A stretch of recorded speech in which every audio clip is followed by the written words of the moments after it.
para quem ainda não conhece, o professor João Moreno é o mentor desse curso, tá, de programador de sistemas. Então, a gente fica muito feliz de ele começar essa disciplina, tá? Ele vai dar mais detalhes, obviamente, da disciplina propriamente dita. E, professor João, eu só tenho a agradecer aí por essa webinar. A gente do curso fica muito feliz e eu tenho certeza que os alunos vão gostar muito. Então, pode ficar à vontade, se apresente melhor aí para os alunos que estejam assistindo com a gente e os que vão assistir depois também. Ok, professor Jobson, muito obrigado. Eu queria dar boas-vindas a todos e a todas. Me chamo João Moreno, eu sou professor da UFRN há mais de 10 anos, sou formado aqui na casa mesmo, em automação industrial. E para encurtar meu currículo, eu tenho pós-doutorado em engenharia elétrica da computação. Já ministro disciplinas de programação ao longo de toda a minha estada, né, no Instituto, e estou muito feliz de estar com vocês aqui, com essa oportunidade de transmitir um pouco mais de conhecimento. Bom, sem mais delongas, eu queria dar início à nossa primeira unidade. Bom, começo agora a nossa unidade 1, nossa primeira fase, com a pergunta: por que programar? Eu posso dizer para vocês 9 razões por que programar. A primeira delas é: faça a diferença no mercado de trabalho. Não é surpresa para ninguém imaginar que no mundo de hoje, que está cercado por tecnologia, o mercado de trabalho exige, por muitas vezes de forma direta e outras de forma indireta, as noções de programação. Então, a minha primeira dica é: faça a diferença no mercado de trabalho. Segundo, eu digo, a programação é a nova alfabetização. Vamos imaginar o seguinte: tenho certeza que a maioria de vocês nunca pensou em ser um escritor profissional. No entanto, todos vocês aprenderam a ler e escrever. O mesmo vale para a programação. Não é preciso ter o desejo de ser um programador profissional, de ser remunerado por isso, para ter que aprender, nem que seja o básico, de uma ou mais linguagens. Terceiro, eu digo, aprenda várias disciplinas ao mesmo tempo. A programação, por si só, é multidisciplinar. Então, quem está aprendendo a programar está mexendo com português, está mexendo com matemática, muitas vezes com física, e por aí vai. Então, a palavra multidisciplinar é a palavra da moda, e sim, ela está totalmente ligada à programação. Quarto, eu digo, desenvolva a habilidade de resolver problemas. Programar é resolver problemas. Muitas vezes nós temos uma problemática na programação e de 10 programadores que fazem esse programa, os 10 seguem linhas distintas para a resolução do problema. Então, programar em si exige a habilidade ou o desenvolvimento da habilidade de resolução de problemas. Quinto ponto é que programar tem a ver com a humanidade. Muita gente pensa que programar tem a ver com máquinas, mas na verdade não. Saber programar é como ter superpoderes. Então você é capaz, no mundo de hoje, no mundo totalmente tecnológico, de identificar algum problema do seu país, do seu planeta, da sua cidade, do seu bairro. E muitas vezes resolver esse problema por meio de um aplicativo, de uma solução de software. Então é isso, programar é lhe dar essa super habilidade, esse superpoder, como se você fosse um mutante. Então programar não tem a ver com máquina, gente. Tem a ver com a humanidade e com melhorar a vida das pessoas ao seu redor. Mas essas super habilidades, elas não vêm magicamente. Por isso, a gente diz que, no sexto ponto, programar trabalha a persistência e a capacidade de superação. Muitas vezes, o trabalho de programação ele é longo. Eu não vou dizer que ele é cansativo e árduo, mas ele necessita de persistência e capacidade de superação. Mas tenha certeza, quando você chega à solução do problema, a sensação é bastante prazerosa. E para isso, vocês precisam de criatividade. Então, no sétimo ponto, eu digo, programar estimula a criatividade. E o nosso nobre Albert Einstein já falava: criatividade é melhor do que inteligência. Então, eu garanto a vocês, se a programação não deixar vocês mais inteligentes, certamente vai deixar vocês mais criativos. O 8º ponto é que todo mundo é capaz de aprender. Não é preciso ser um gênio como Einstein para aprender programação. Para aprender sintaxe e matemática básica, não é preciso ser um gênio. Então, todo mundo é capaz de aprender. Mas eu falei só 8 razões. Eu não falei 9, eu prometi 9. A 9ª razão foi dita por ninguém mais, ninguém menos que Steve Jobs. E ele disse: todo mundo deveria aprender. Todo mundo deveria aprender a programar. Todo mundo deveria aprender a programar. Porque isso ensina você a pensar. Só essa razão já seria suficiente para convencer todos a aprender a programar. Então eu espero que eu tenha dado o start inicial aí na empolgação daqueles que ainda estavam um pouco cansados, aventureiros, reticentes de enfrentar essa disciplina. Bom, para falar de programação, eu tenho que falar dos conceitos de linguagem de programação.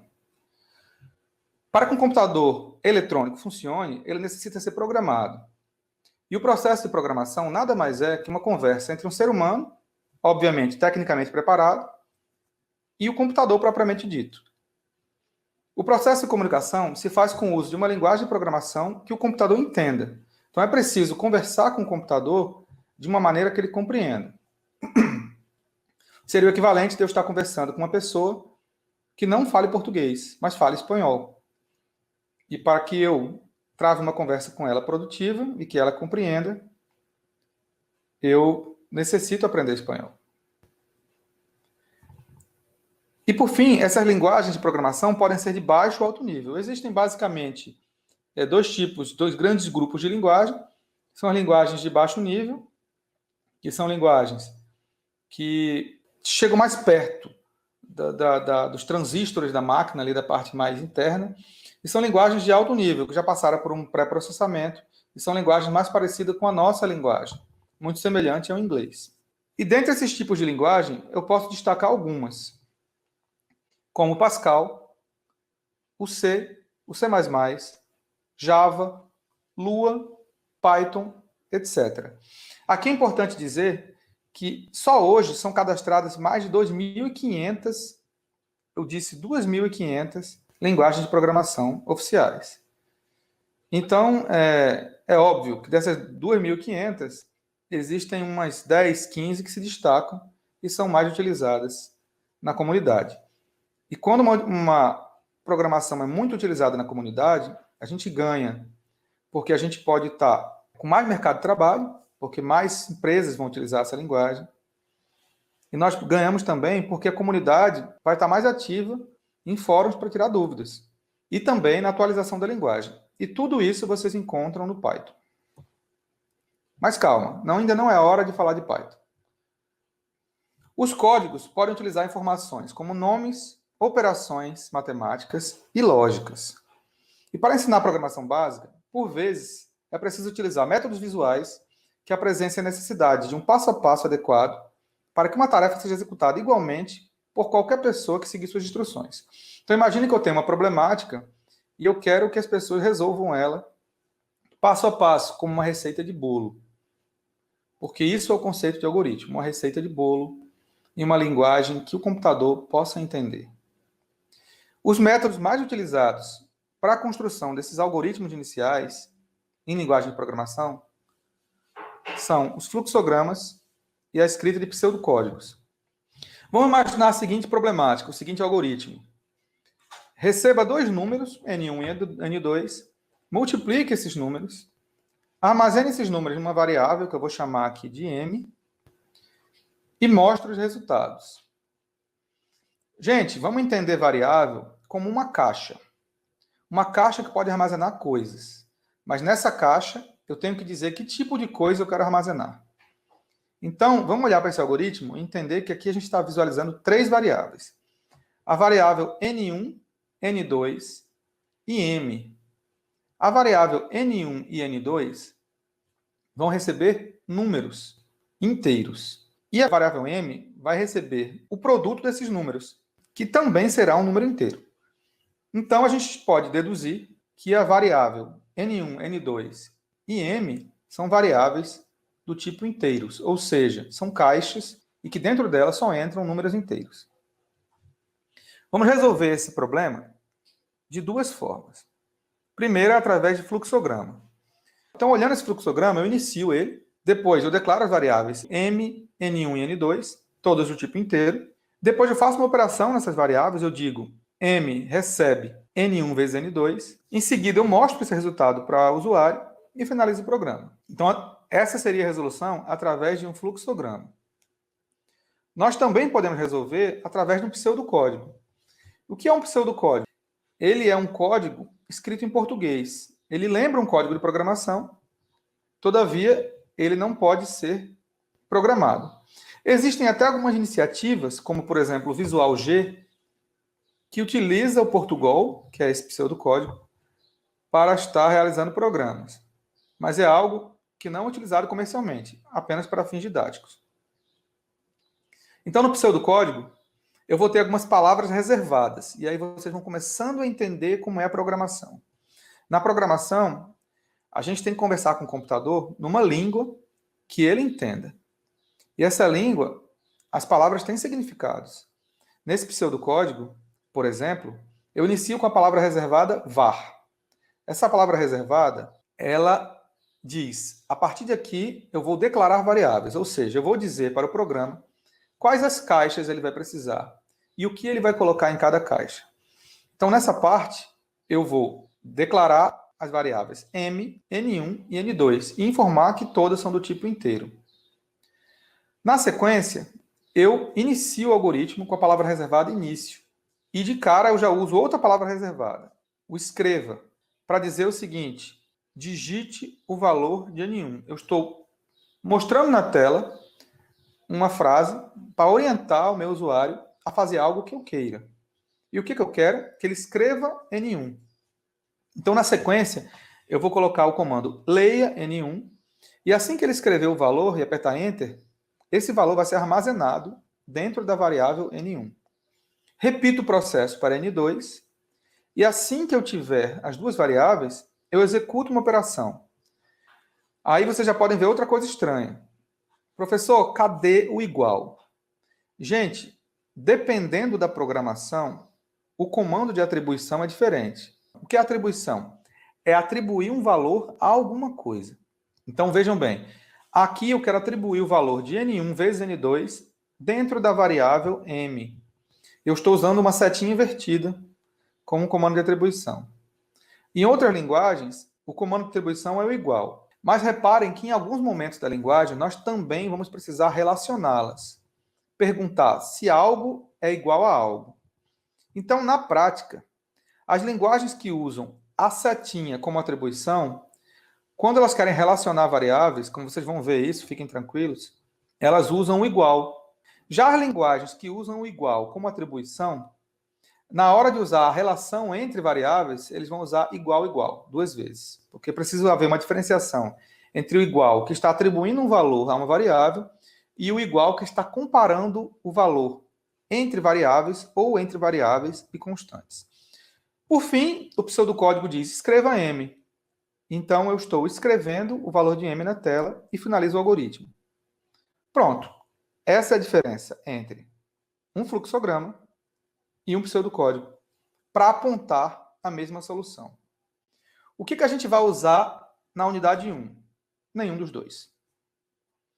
Nós vamos partir para a programação em blocos, que nada mais é do que a metodologia visualmente amigável e com objetivo prático para o ensino de conceitos iniciais ligados à programação. Por esse motivo, iremos iniciar nosso curso utilizando este tipo de programação. Entre as ferramentas mais conhecidas que utilizam programação em blocos, podemos citar Code.org e o Scratch. O que é o Scratch? É uma linguagem de programação criada em 2007 pelo Media Lab do MIT, e por não exigir conhecimento prévio de outra linguagem de programação, é ideal para pessoas que estão começando a programar. Mais uma vez, eu peço a compreensão daqueles programadores de plantão, aqueles que já fazem programas avançados no Python. É muito importante para quem nunca viu programação ter esse momento de transição do mundo que eles conheciam para um mundo que eles vão passar a conhecer. Então, com o Scratch, eu consigo criar histórias animadas, jogos e programas interativos. E eu ainda permito que os usuários interajam entre si. Porque é possível, como vocês vão ver, criar um programa no Scratch, disponibilizar o link dele para que outras pessoas entrem e façam melhorias, modificações, como assim desejar. Bom, vamos lá. Agora, a gente vai estar entrando na programação em si, que eu sei que é o que vocês querem ver. O Felipe fez essa pergunta aí, João. Poderia explicar o termo de programação simples e programação média? Na verdade, isso é muito subjetivo, né? Mas demais até para explicar. Mas o que eu quis dizer é o seguinte: nessa disciplina, a gente vai conseguir fazer programas simples, como, por exemplo, o cálculo da média de um aluno e, no final desse cálculo, informar se ele foi reprovado, aprovado, ou até joguinhos simples. Joguinhos simples, mas que são média complexidade, que eu possa estar aí tomando decisões, que eu possa estar recebendo um resultado de acordo com as decisões que eu tomei. São esse tipo de abordagem que a gente vai fazer na disciplina. Óbvio que a gente não vai conseguir fazer um programa comercial num primeiro momento para um público que muitos nunca viram programação. E nem é o propósito. Mas o propósito da disciplina é que vocês, através desses programas de baixa e média complexidade, consigam se aprimorar. Certo. O Jair, como eu não sou da área, eu não entendo, eu estou passando a bola para você, João, tá? Ele pergunta qual software iremos utilizar para programar. Não sei se Bom, precisa vamos lá. de... Primeiro, eu detesto spoiler. Então, sem spoiler, gente. Eu vou falar, mas vamos vivenciar a fase 1. Você nunca zerou a fase 2 de um jogo sem passar pelo chefão da fase 1. Então, vamos enfrentar a fase 1. E quando a gente passar esse checkpoint, a gente vai para a fase 2. Mas, respondendo a pergunta, na fase 1, a gente vai usar o code.org e o Scratch. Na fase 2 em diante, a gente vai usar o Python. A ideia é que a gente vai trabalhar são vários, na verdade. A gente tem o idle do Python, que já vem na instalação dele, é uma ideia bem simples. A gente tem o PyCharm, que é onde eu vou recomendar que a gente trabalhe. E para aqueles que não têm PC ou que preferem ficar no computador, no celular mesmo, nós temos o QPython 3. Então são as ferramentas que a gente vai usar. Mas calma, vamos explicar isso direitinho na fase 2 e a partir dela que a gente vai começar os exercícios. Vão ter muitos exercícios, gente. Vai ser um curso bem prático. Não imagine que o curso vai ser um curso de leitura de PDF. Muito pelo contrário. Vai ter muito pouco. Vai ser um curso de muita videoaula e também muitos exercícios. Bom, agora eu vou para o Scratch. Professor Jobson, se você não estiver visualizando o que eu vou, para onde eu vou agora, você, por favor, me avise, tá? Eu vou estar clicando aqui e invadindo o meu joguinho. Certo. Deixa eu fazer aqui uma muganga. Acho que agora vai dar certo. Faça aí a munganga. Belezinha? Todo mundo vendo, né? Maravilha. Dá um joguinho desse carrinho. Então, agora vamos lá. O que a gente vai olhar aqui? A gente vai olhar o maravilhoso jogo Chicken Saga. Um jogo criado por mim, para essa live, para mostrar a vocês como, em um espaço curto de tempo, a gente consegue fazer um jogo utilizando a ferramenta Scratch, que é uma ferramenta de programação em blocos. Então, vamos lá. No nosso jogo, Chicken Saga, nós somos uma galinha. Vocês estão vendo a galinha se movimentar, né? Espera. Essa galinha, ela é uma galinha heroína que tem que salvar os seus pintinhos que estão perdidos no meio da rua. Obviamente, se esse carro passar pela galinha, vai acontecer algo não muito legal. Então, nós temos que tomar muito cuidado para não sermos atropelados. Aproveito até a oportunidade para dizer, eu sou vegetariano, então eu não quero ver essa galinha sendo esmagada.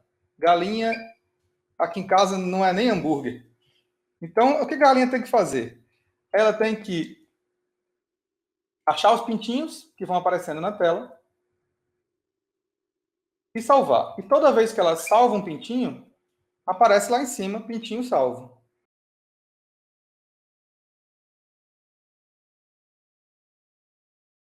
Parece um jogo simples e fácil, mas ele é só simples, tá? Fácil ele não é não. Deu bobeira, é esmagado.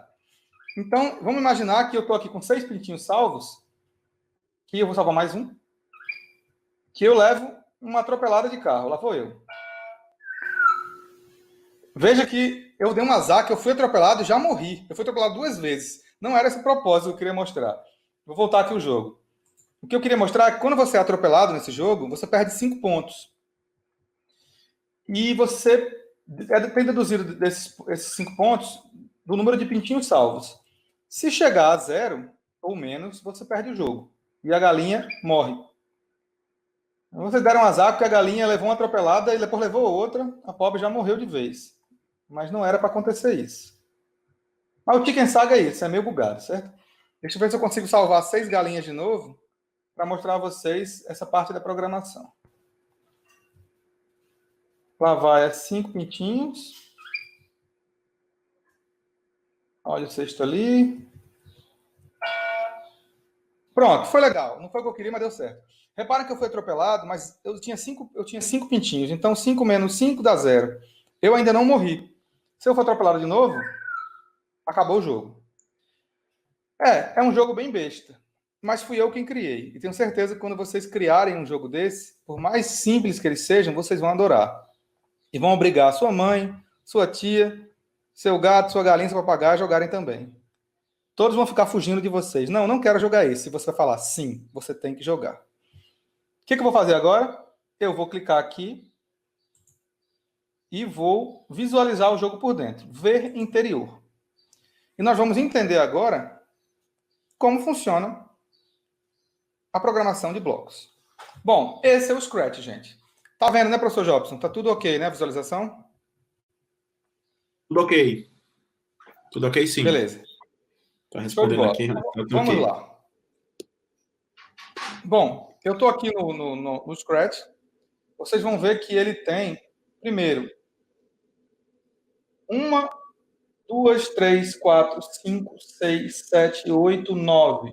9 opções de comando, divididas em movimentos, aparência, som, eventos, controle, sensores, operadores, variáveis, e a última que a gente não vai usar são meus próprios blocos. Vocês querem criar blocos prontos, já que nada mais era consequência de outras ações para executar uma ação maior. Aqui do lado eu posso testar o jogo, parar ele e reiniciar. E eu clicando aqui, eu abro para a tela cheia, que eu não vou fazer agora, certo? Como é uma programação em blocos, gente? Eu vou pegar um bloco, inicialmente eu vou aqui para o bloco eventos. Como o próprio nome já diz, um bloco de evento é um bloco que ocorre quando um determinado tipo de evento acontece.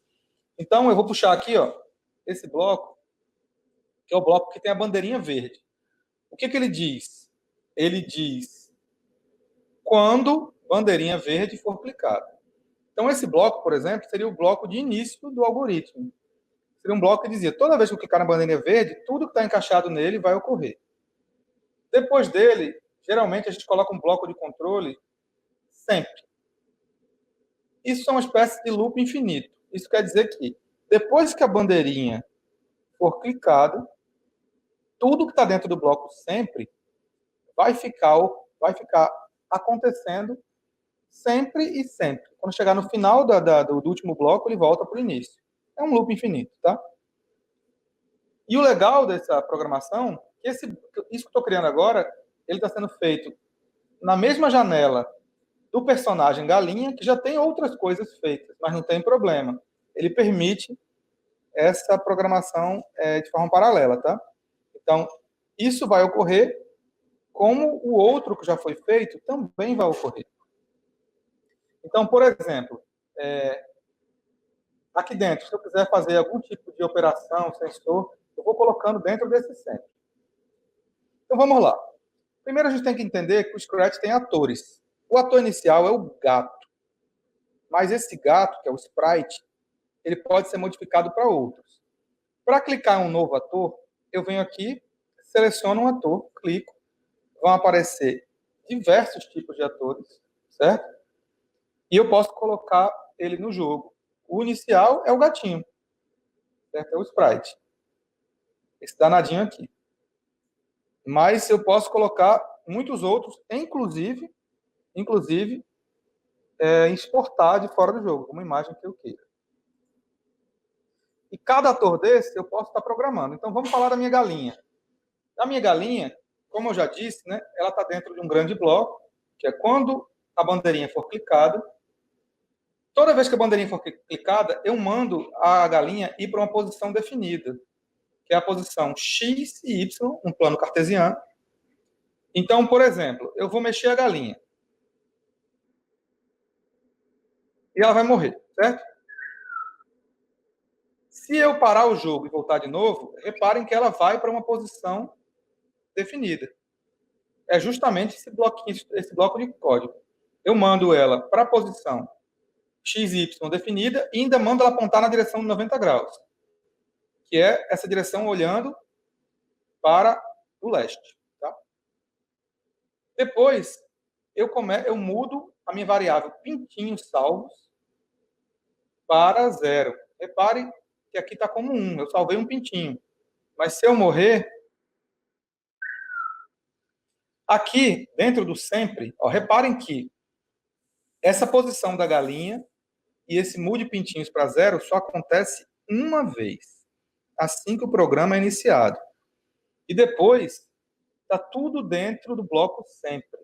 Então, todo o resto vai acontecer num loop infinito, enquanto o jogo estiver rodando. Então, eu vou aqui. Primeira coisa, eu digo, se seta para a direita pressionada, então, mude a fantasia para em B, adicione 15 a X, espere 1 segundo, ou melhor, 0,1 segundo, mude a fantasia para em A, mantenha o estilo de rotação esquerda-direita e aponte na direção 90 graus. É muita informação, né? Mas é coisa simples. Vamos lá. Quando eu alterno as fantasias, é para dar uma sensação que ela está andando. A galinha, se vocês clicarem no ator galinha, vocês vão ver que ela tem alguns tipos de fantasia que eles chamam. Vou botar aqui tique.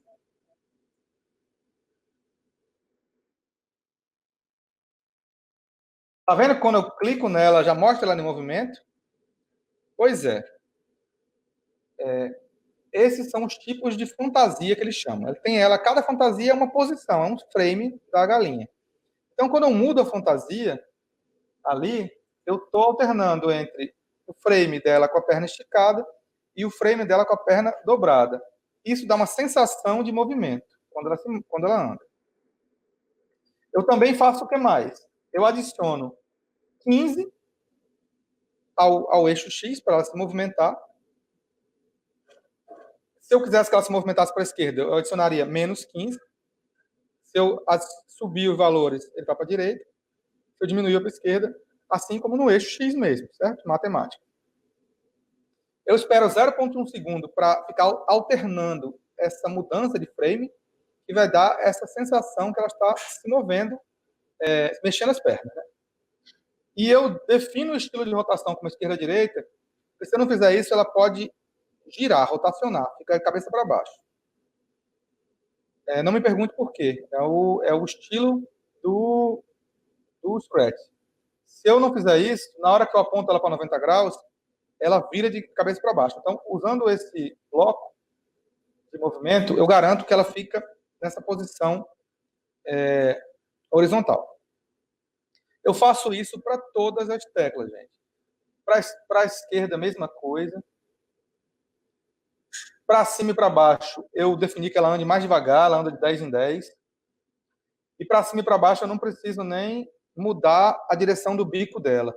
Por isso, eu não preciso fazer que ela aponte para 90 graus ou menos 90 e manter a rotação dela. Eu simplesmente não digo nada. Se eu tiver com a galinha com o bico para a direita e subir, morria. Lá vai. Ela mantém o bico para a direita. Se eu tiver com a galinha com o bico para a esquerda, ela mantém o bico para a esquerda, esse movimento vertical. Então, assim, são pequenos detalhes que vocês vão fazer encaixando blocos, de acordo com o que vocês querem no jogo, certo? Isso é muito pessoal. Então, aqui eu defini toda a movimentação da galinha. E agora eu quero definir como ela vai morrer, a pobrezinha. Então, eu boto um outro si, ou um bloco si aqui, que eu posso pegar aqui em controle. Aqui em controle eu tenho várias coisas, tem esse aqui, ó, um bloco si. Vocês vão ver isso no Python. Lá na unidade, ou melhor, na fase 4, que é uma estrutura de controle condicional. Ele entra nela se uma condição for satisfeita. Que condição é essa? Nesse caso aqui é tocar na cor verde ou tocar na cor azul. Como é que eu defino isso? Eu venho aqui, clico na cor, venho aqui no conta-gotas, ele vai abrir um zoom e miro onde eu quero. Eu quero aqui na roda do carro. Você roda batendo na galinha, tchau, papai. Fiz isso também com a lataria do carro. Você nota aqui que eu estou usando já um operador relacional, o OU. Eu venho aqui em operadores e ele permite que eu coloque um operador individual dentro dessa condição aqui do si, ou mais de um. Por exemplo, aqui eu quero colocar uma coisa e outra. Se duas coisas ocorrerem ao mesmo tempo, ele entra nesse bloco. Posso colocar no lugar do i o ou também.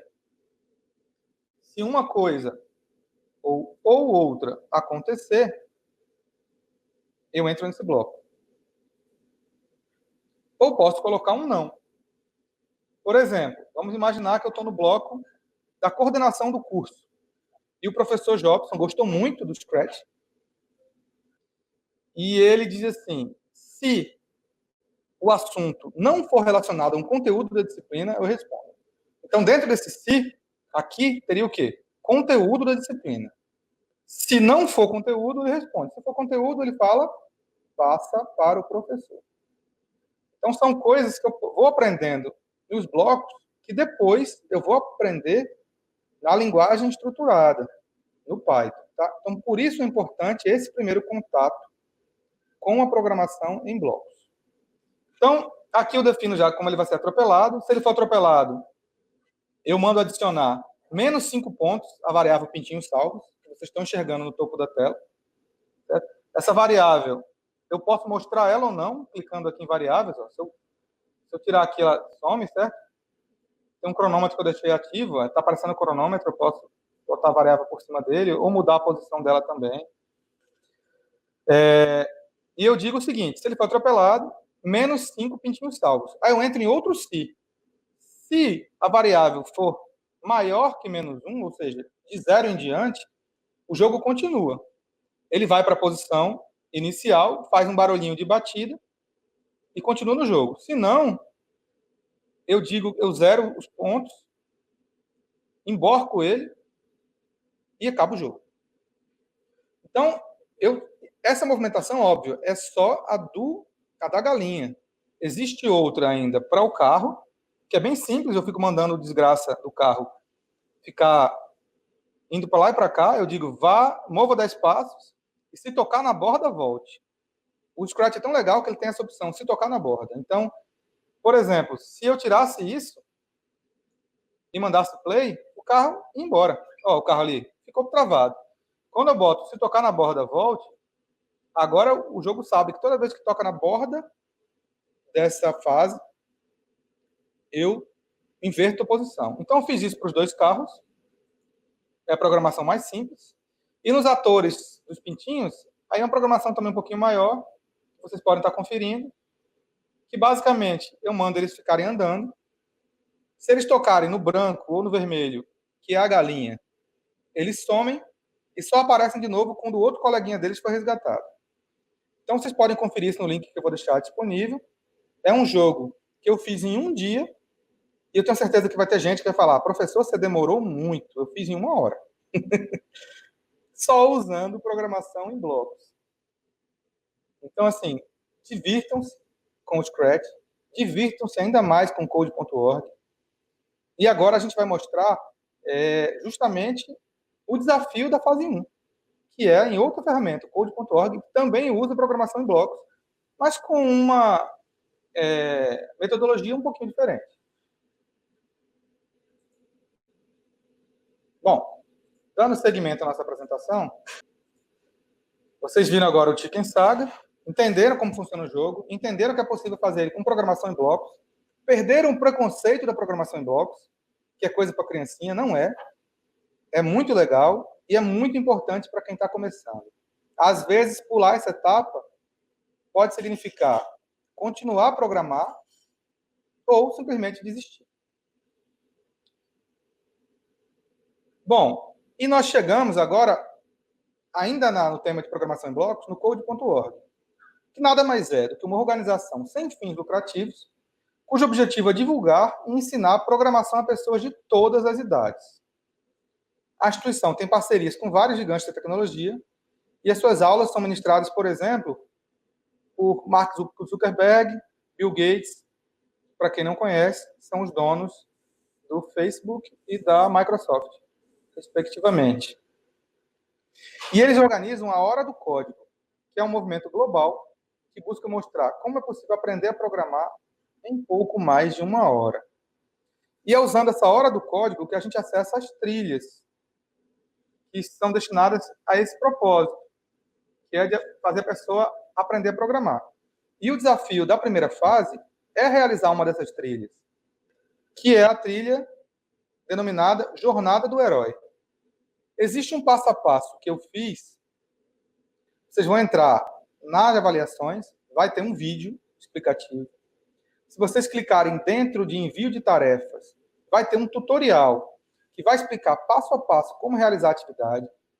Nesse tutorial, vocês vão ter um código, vão inserir esse código na plataforma Code.org, fazer as 12 fases da Jornada do Herói. No final, vocês vão ter a possibilidade de ganhar um certificado. Vocês digitam sua matrícula no certificado, salvem ele e enviem para a gente. Simples assim. Então, eu espero que vocês estejam gostando da metodologia. Eu espero que vocês façam as atividades.